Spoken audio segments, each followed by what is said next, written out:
Hi guys, welcome back to the channel and welcome to today's video. Today I'm doing a sit down one. I've been wanting to do this follow-up video for my first perimenopause one, when I was talking about having the frozen shoulder, suffering from the anxiety and realizing that I was now in the perimenopause process. So I wanted to do this sit down video and update you guys and to give you more information on the symptoms. I've had quite a few people reaching out to me, especially in the comments, sharing their story, and I think it's been amazing that everyone's been, willing to share. And I figured doing this follow-up one to throw more exposure on perimenopause and to help other women to find out if whatever they're going through with their bodies and their mental health, if it has any relation to perimenopause or if it's something else that they need to look into. Okay, so with that being said, let's get into it. Okay, so disclaimer for you guys, I am not a healthcare professional. I am just simply sharing my personal experiences of going through the perimenopause process and also sharing with you the different symptoms that I have come across that other women are saying that they are going through whilst going through the perimenopause. So perimenopause is a natural process that occurs when the ovaries gradually stop working and the body transitions to menopause.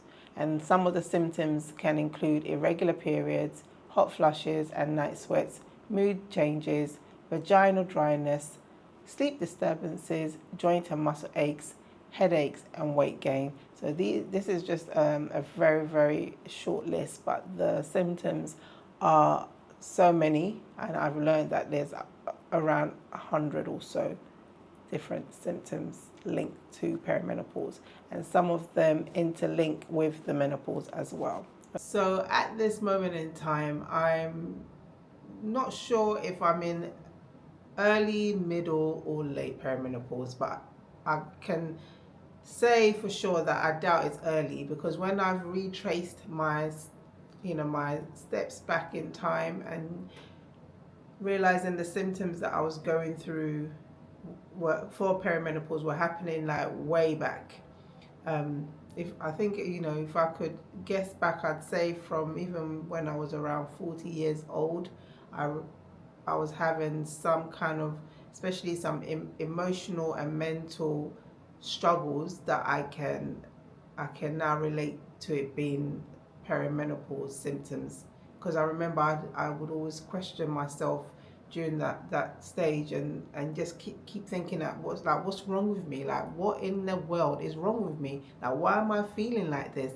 And I kept those feelings and thoughts to myself because I just thought that I was being a bit weird. Like, why am I feeling like this? Everyone else around me seemed to be getting on okay with life and family and things like that. So I found myself I found that I was alienating myself more and more from people.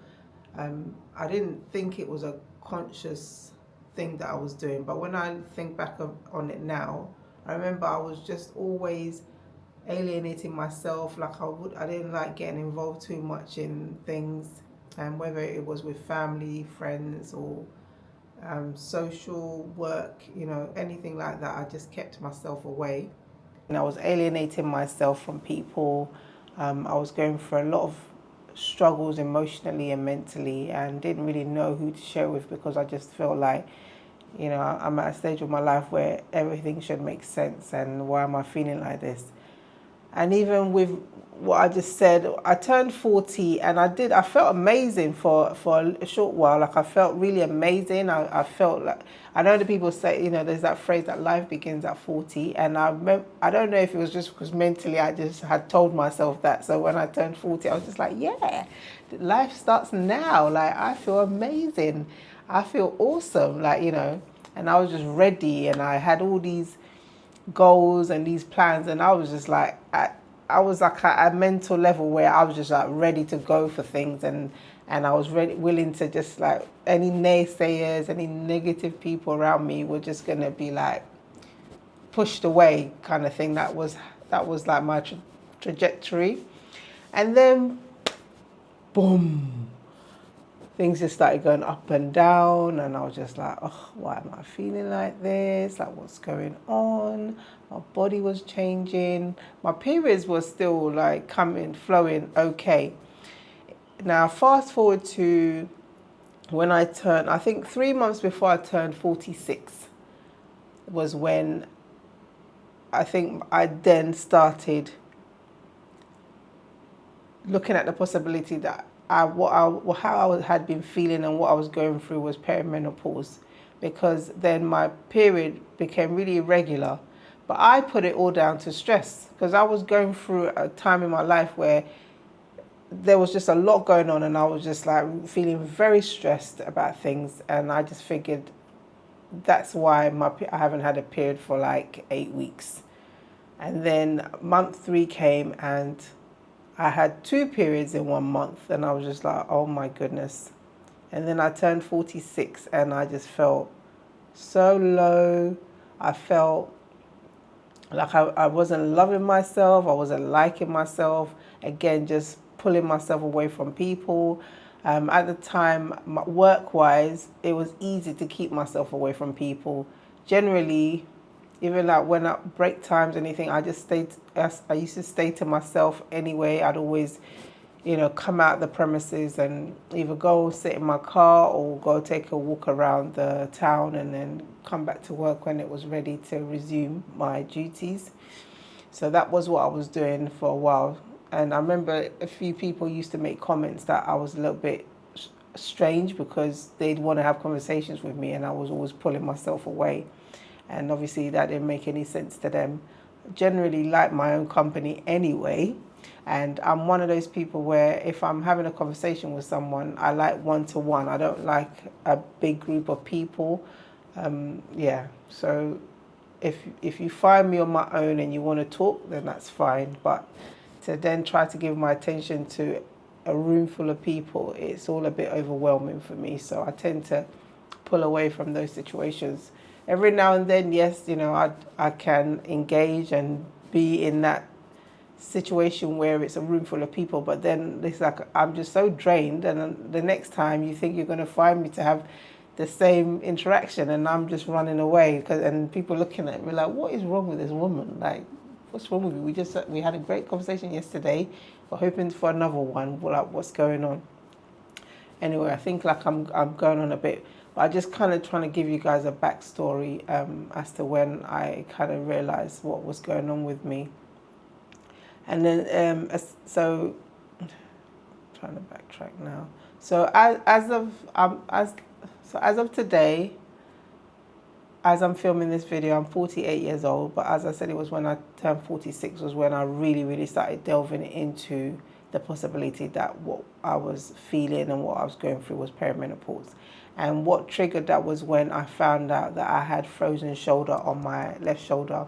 I was at work and I had to overreach for something, and I felt like something had just been pulled out of the socket, and that had such an impact on my mood, my emotions, my mental health.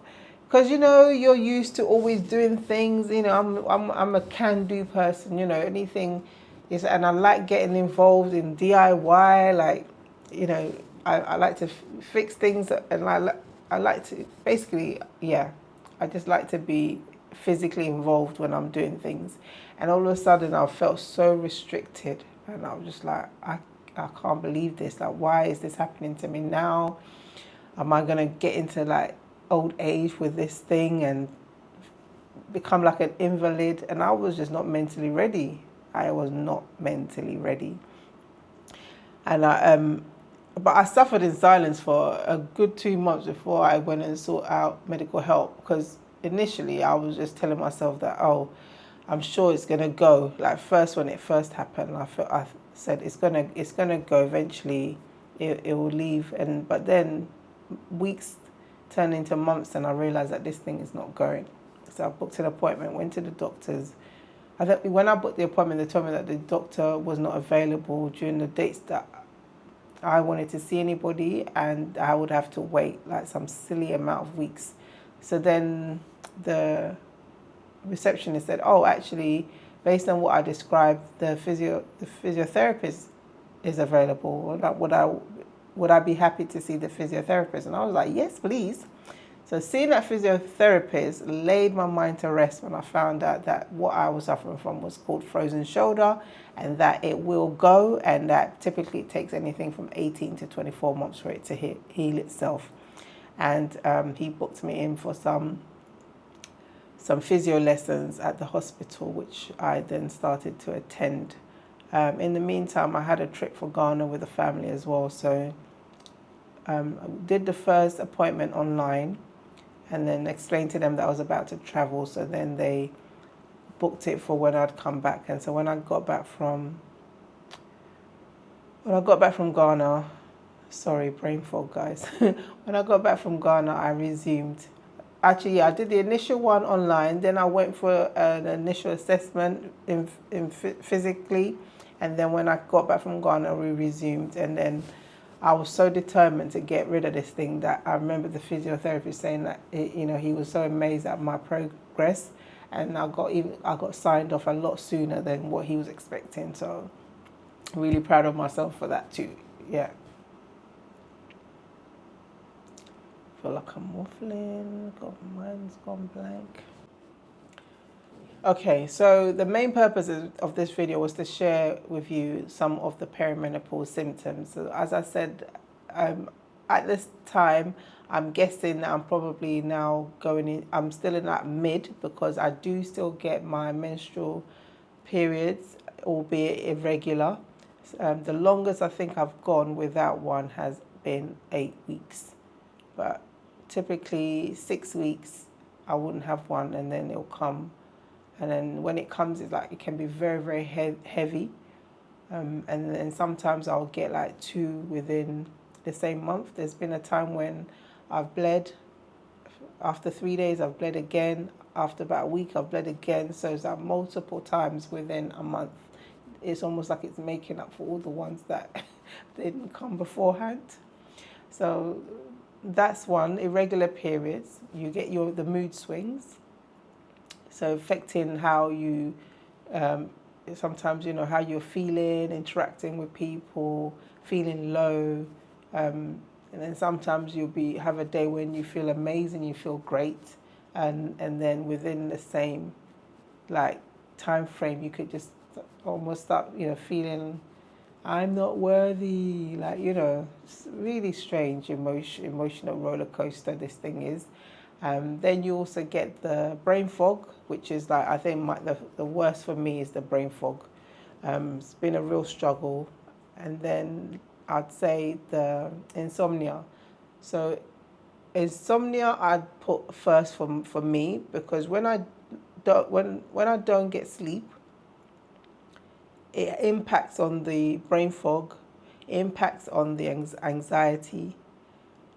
When I don't sleep, it's like all of a sudden I cannot function.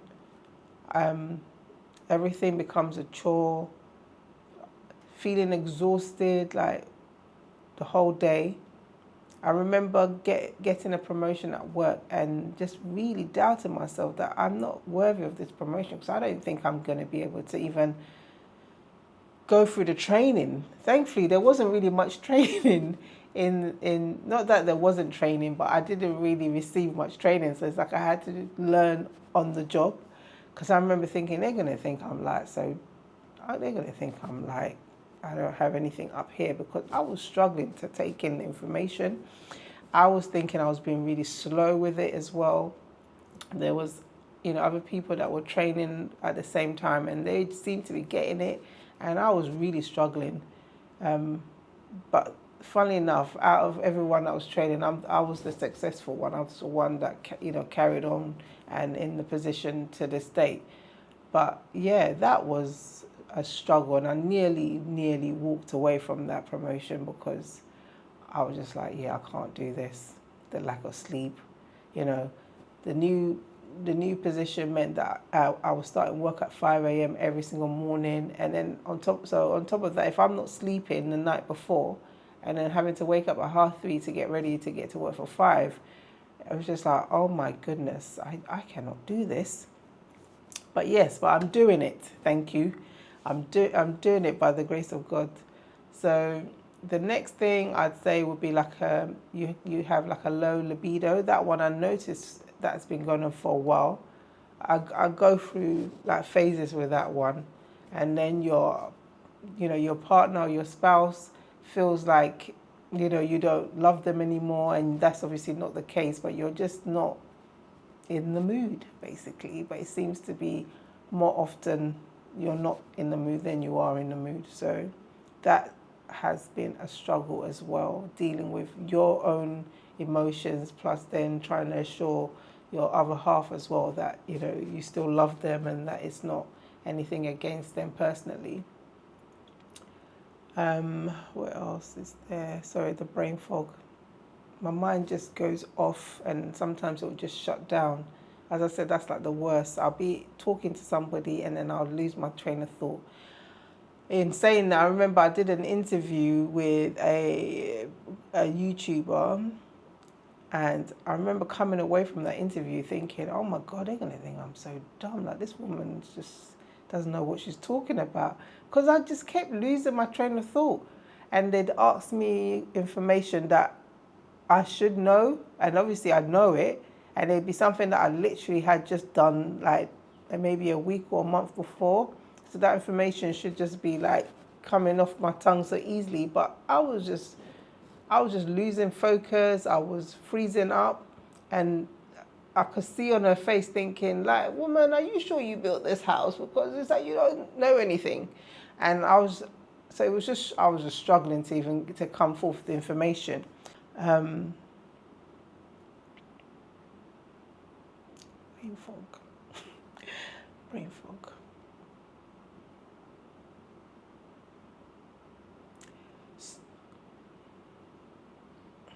So whilst doing my research, I found out that there's actually quite a lot of symptoms.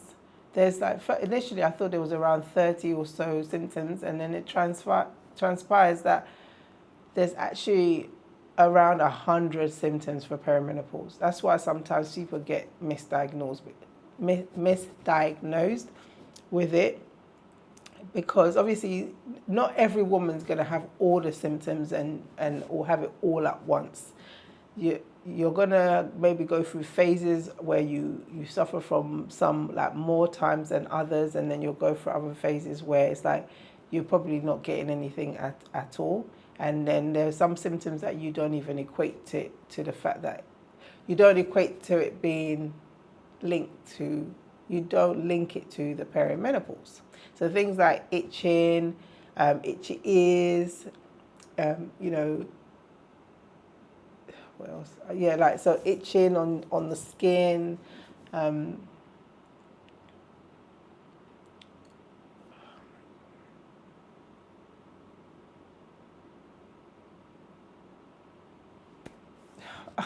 I've got it, and the silly thing is like I've got notes here in front of me, but I'm still struggling like just to get my train of thought.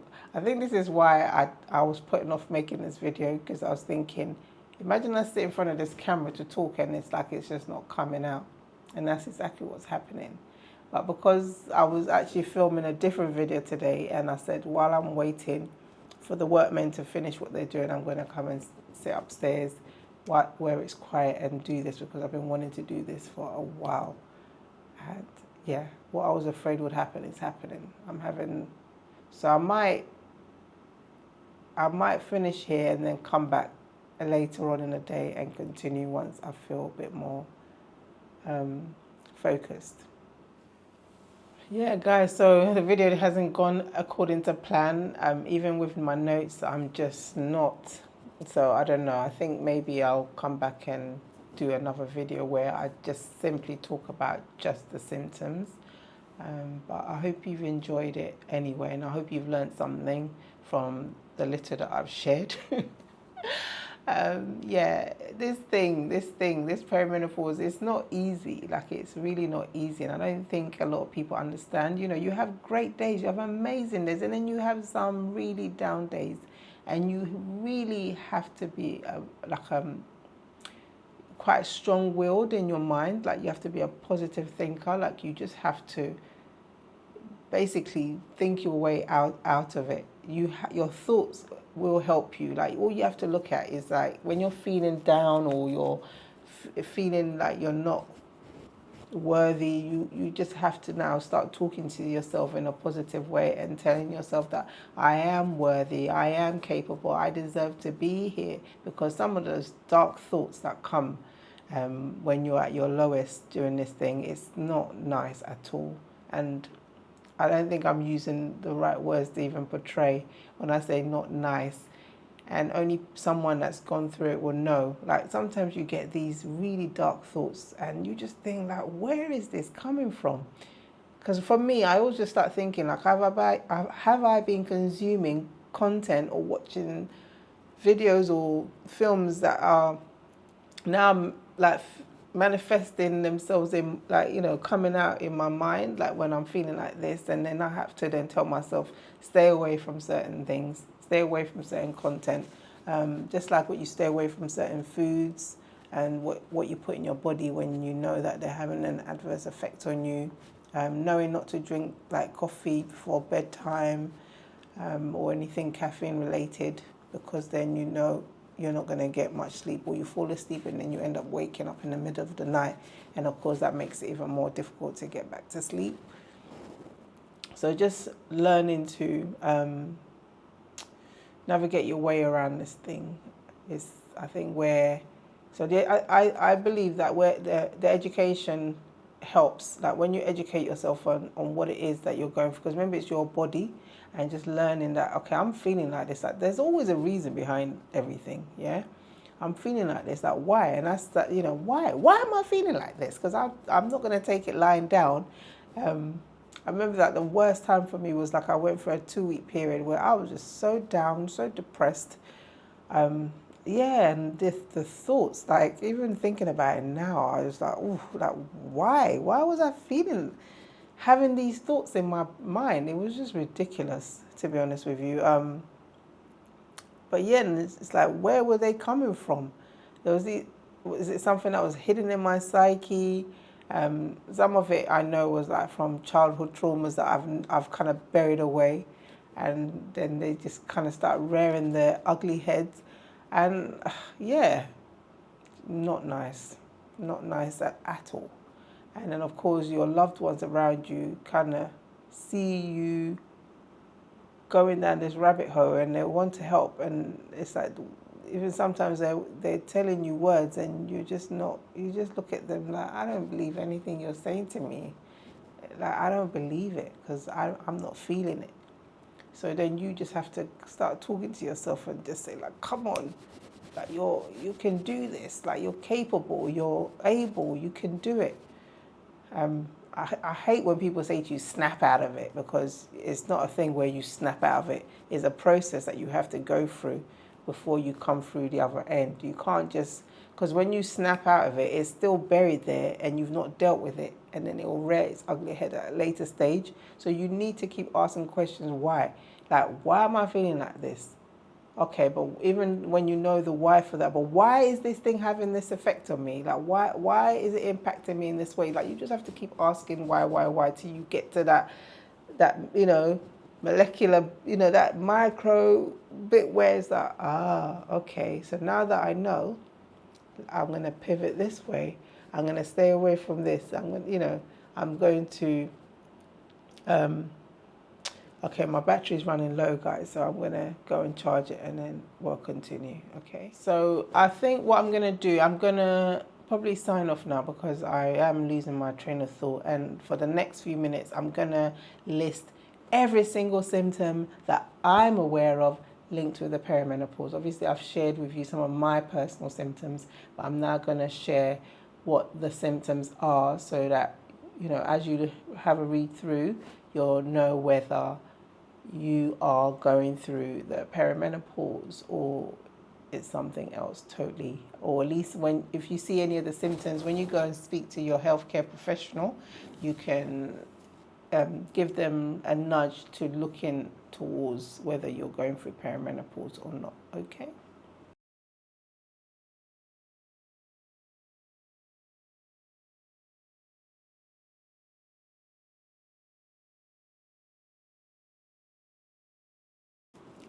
Thanks for watching, guys. I hope you've learned a lot from this. I hope the symptoms that I've just put on the screen